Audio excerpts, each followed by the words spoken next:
10 जुलाई 2025 को गुरुग्राम के सेक्टर 17 में सुबह 10:15 पर एक घर से 5 बार पिस्टल फायरिंग की आवाज सुनाई थी और ये घर था हरियाणा के एक अमीर बिजनेसमैन दीपक यादव का, जिसने अपनी बेटी राधिका यादव का बेरहमी से कत्ल कर दिया और सुबह उसके सीने पर 4 गोलियां दाग दी। और 10 जुलाई को सुबह जब ये खबर बाहर आई तो गुरुग्राम ही नहीं बल्कि पूरे देश में सोशल मीडिया के थ्रू ये खबर आग की तरह फैल गई, क्योंकि 2008 के आरुषि हत्याकांड के बाद ये ऑनर किलिंग का सबसे बड़ा हाई प्रोफाइल केस बनने जा रहा था। Hi, my name is Ayushi and today we are going to unfold the mystery of Radhika murder case.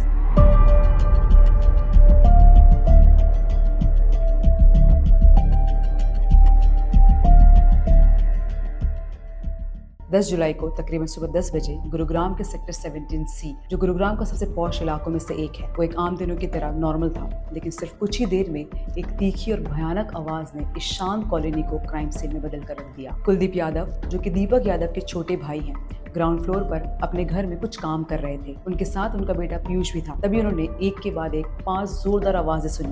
उन्हें लगा बाहर कोई टायर फटा या कोई बड़ी चीज गिर गई है, लेकिन आवाज लगातार आती चली गई, जो काफी वियर्ड थी। कुछ सेकंड्स बाद उन्हें रियलाइज हुआ कि ये कोई टायर फटने की नहीं, गन फायरिंग की आवाज है। वो लोग काफी डर कर बेचैनी के साथ बिना वक्त गवाए अपने भाई दीपक यादव, जो ऊपर फ्लोर पे रहता था, उसके घर की तरफ भागे। जब कुलदीप घर के ड्राइंग रूम में पहुंचे, उनकी होश ही उड़ गई। राधिका यादव, जो 25 साल की एक नेशनल लेवल टेनिस प्लेयर थी, खून में लथपथ जमीन पर पड़ी थी। उसकी छाती और कंधे पर गोलियों के निशान थे और पास में एक .32 बोर रिवॉल्वर रखा हुआ था। और उसके पिता दीपक यादव शांत वहीं स्टंट खड़े थे। और दीपक यादव ने धीरे से अपने भाई के कान में कहा, मुझसे कन्या वध हो गया है, मुझे मार दो। कुलदीप बिना वक्त गवाए राधिका को जल्दी से गुरुग्राम के सेक्टर 56 में सिचुएटेड मरेंगा हॉस्पिटल लेकर गया। लेकिन वहां पहुंचते ही डॉक्टर्स ने राधिका को डेड ऑन अराइवल डिक्लेयर कर दिया था। हॉस्पिटल से ही राधिका की मर्डर के बारे में पुलिस को इन्फॉर्म किया गया। जब पुलिस साइट पर पहुंची तो दीपक यादव ने अपना कन्फेशन बिना किसी डर के दोबारा रिपीट किया। मैंने अपनी बेटी को गोली मार दी है, मुझे फांसी चाहिए, मुझसे कन्या वध हो गया है। और सबसे डरावनी बात जो उसने पुलिस से कही, वो ये सब गुस्से में नहीं, सोच समझकर 3 दिन पहले ही डिसाइड कर चुका था। उसने कहा, मैं पहले खुद को मारने वाला था, लेकिन उससे पहले उसका काम खत्म करना जरूरी था। अगर ये मेरी नहीं रही तो किसी और की भी नहीं रहेगी। और जिस दिन राधिका का कत्ल हुआ, उस दिन राधिका और उसकी माँ के बीच एक बहस होने लगी, जिससे उसका गुस्सा और भड़क गया और उसने गुस्से में आकर किचन पर काम कर रही राधिका पर पीछे से 5 गोलियां दाग दी। पर सवाल यह है, क्या दीपक यादव सच में अभी तक सच बोल रहा है? क्या एक बाप अपनी बेटी का कत्ल सिर्फ एक गुस्से की वजह से कर सकता है? इन सब डॉट्स को कनेक्ट करने के लिए वक्त में थोड़ा पीछे जाना पड़ेगा। सिर्फ 25 साल की राधिका यादव ने बचपन से ही टेनिस खेलना शुरू कर दिया था। उसने अपनी जर्नी हरियाणा के एक छोटे से शहर से शुरू की, धीरे धीरे नेशनल लेवल तक पहुंच गई। उसका सपना था दुनिया के सबसे प्रेस्टिजियस और ओल्डेस्ट टेनिस टूर्नामेंट विंबलडन में खेलना।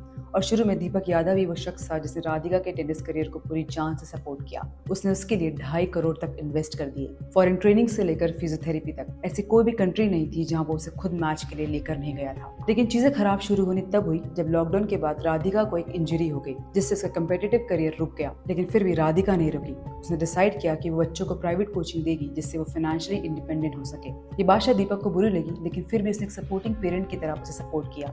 उन्होंने सेक्टर 56 के पास ये टेनिस फैसिलिटी रेंट ली, जिसका किराया भी दीपक ही भरा करता था। कि जैसे जैसे राधिका का कंट्रोल और इन्फ्लुएंस इस कोचिंग में बढ़ने लगा और उसने अपने नाम से कोचिंग सेशंस लेना शुरू किए, दीपक को लगने लगा था कि वो उसके हाथों से निकल रही है। राधिका उसके डिसीजंस को ओपनली इग्नोर करने लगी थी, न सिर्फ प्रोफेशनल लेवल पर बल्कि पर्सनल फ्रीडम के मामले में भी। साथ ही उसके दोस्त ने यह भी बताया कि उसने सालों से राधिका की जिंदगी हराम कर रखी थी। उसने पहले ही राधिका का मर्डर प्लान कर लिया था और प्लान के मुताबिक मर्डर वाले दिन उसने उनके पिटबुल को भी अलग बांध दिया और घर वालों को भी बाहर भेज दिया ताकि वो उसे खत्म कर सके।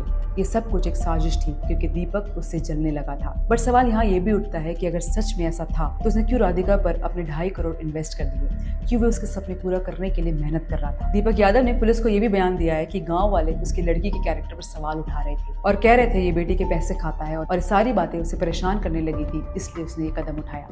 लेकिन आप जानकर हैरान होंगे कि दीपक यादव की मंथली इनकम 10 से 15 लाख, जो कि किसी आम इंसान के लिए काफी ज्यादा है। और ये बात उसके आसपास रहने वाले सभी लोगों को शायद पता थी। और इस तरह के एलिगेशंस किसी 49 साल के आदमी के लिए काफी बेबुनियाद साउंड करते हैं।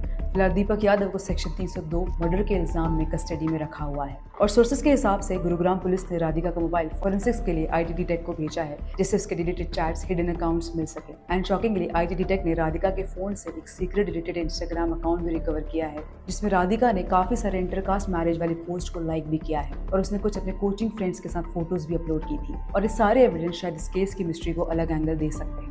पर सवाल अब भी वही है, क्या ये सिर्फ एक गुस्से में लिया फैसला था या इसके पीछे पूरी प्लानिंग थी जिसमें दीपक ही नहीं राधिका की माँ भी शामिल थी। ऐसे बहुत सवाल है जिसके जवाब शायद धीरे धीरे करके सामने आएंगे। तब तक हम इस कहानी को ये रोकते हैं और जैसे इस केस में कोई नया ट्विस्ट आता है हम लौटेंगे जल्द ही नए अपडेट के साथ। तब तक चैनल को सब्सक्राइब कर लो, वीडियो को लाइक करो और शेयर करो। मिलते हैं अगले अपडेट के साथ। Good bye.